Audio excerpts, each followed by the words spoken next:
ये महीना मवासात का महीना, गमगुसारी का महीना है, गमखारी का महीना है। मवासात का मतलब, गमगुसारी का मतलब, गमखारी का मतलब एक दूसरे का ख्याल रखो, एक दूसरे का ख्याल रखो, नुमाइशी तौर पर नहीं, हकीकी तौर पर। एक दूसरे का ख्याल रखने का मतलब, अगर कोई हाजतमंद नजर आए उसकी हाजत को पूरा करो, कोई तकलीफ में नजर आए उसकी तकलीफ को पूरा करो। बल्कि आप मुझे ये बताएं कि आखिर अल्लाह रब्बुल इज्जत तो बेनियाज है, जिनके घर की फ्रीजें भरी है, किचन भरे, उनको भूखा रहने का हुक्म क्यों दिया? कभी सोचा रोजे का फलसफा क्या है कि दिन भर तुम्हें भूखा प्यासा रहना है, सब कुछ है फिर भी भूखा प्यासा रहना? जैसे कुछ नेकियां, कुछ इबादतें खास मालदारों के लिए रखी है, वैसे कुछ इबादतें अल्लाह गरीबों के लिए रख देता है। जैसे कुर्बानी मालदारों के लिए है, ज़कात मालदारों के लिए है, हज मालदारों के लिए, ये इबादतें तो मालदारों के लिए मखसूस कर दी। तो रोजे जैसी भूखे प्यासे रहने की इबादत भी गरीबों के लिए मखसूस कर देता। ऐसा क्यों हुआ? सब रोजा रखो, सबको भूखा प्यासा क्यों रखवा रहा है? और वजह यह है कि मालदार लोग 11 महीने पेट भर के हलक तक खाते हैं, तो उनको पता नहीं होता है कि भूखों की भूख क्या होती है। जो बंदा जिस तकलीफ से गुजरेगा नहीं, उसको उस तकलीफ का एहसास कभी नहीं होगा। जो यतीम नहीं था, उसको यतीमों का दर्द कभी पता नहीं चल सकता। जो गरीब नहीं हो, उसको गरीबों का दर्द कभी पता नहीं चल सकता। जो पैदाइशी मालदार हो उनकी फिक्र में, और जो गरीबी से मालदार की तरफ आए हैं उनकी फिक्र में जमीन आसमान का फर्क है।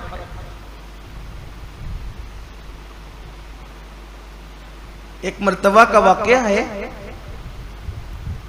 कि कुछ गरीब काफिले गुजर रहे थे मालदारों की बस्ती से। कुछ गरीबों के काफिले गुजर रहे थे मालदारों की बस्ती से, तो वो नीचे की पड़ी हुई रोटियां उठा उठा करके खा रहे थे। तो मालदारों के बच्चों ने उनको देखा तो अपने बाप से पूछा कि ये लोग नीचे की रोटी पड़ी हुई क्यों उठा के खाते हैं? तो बाप ने जवाब दिया, बेटे इनको रोटी नहीं मिली इसलिए ये रोटी उठा के खाए। तो कहा अब्बा इनको रोटी नहीं मिले तो इन्हें चाहिए था कि ये दुकान से केक खरीद लेते। अब उस बच्चे को क्या पता कि जिन्हें रोटी नसीब नहीं वो केक कहां से खरीदेंगे, लेकिन उसकी सोच थी चूंकि वो मालदार घर में पैदा है। तो जो गुर्बत, इसीलिए अल्लाह ने अपने महबूब सल्लल्लाहु अलैहि वसल्लम को यतीम पैदा फरमाया। इसीलिए अल्लाह ने अपने महबूब सल्लल्लाहु अलैहि वसल्लम की परवरिश गरीब घर में फरमाई। क्यों? कि महबूब को ऐसी गुर्बत से गुजारो और ऐसी यतीमी से गुजारो, क्योंकि जो गरीबों का मावा और यतीमों का मलजा बनाकर भेजा गया हो, जब तक इस मंजिल से गुजरेंगे नहीं तो वो हकीकी दर्द का एहसास जो एक गरीब को गुर्बत की वजह से हो सकता है, एक यतीम को यतीमी की वजह से हो। इसीलिए तो अल्लाह के रसूल अलैहिस्सलाम यतीमों को देखते थे तो आंखों में आंसू आ जाते थे। क्यों? इसलिए कि हुजूर खुद यतीमी से गुजरे थे, वो दुर्रे यतीम थे। आका फरमाते हैं मैं उस माँ का बेटा हूं कि मेरी माँ धूप में सूखा हुआ गोश्त खा करके जिंदगी गुजारती, और मेरी माँ को मैंने सूखे टुकड़े खाते हुए देखा। अल्लाह के रसूल अलैहिस्सलाम ये फरमाते। तो ये रोजे जो रखाए जाते हैं 1 महीने तक, उसकी बहुत सारी हिकमतों में से एक हिकमत ये भी है, 11 महीने तक पेट भरकर खाने वालों, जरा 1 महीने भूखे रहकर देखो कि दुनिया के अंदर जो कौम रोटी के टुकड़े को तरस रही है, आखिर भूख किस चीज का नाम है, ताकि उनकी भूख का तुम्हें एहसास हो। और भी हिकमत है, लेकिन एक हिकमत यह भी है कि उनकी भूख का तुम्हें एहसास हो।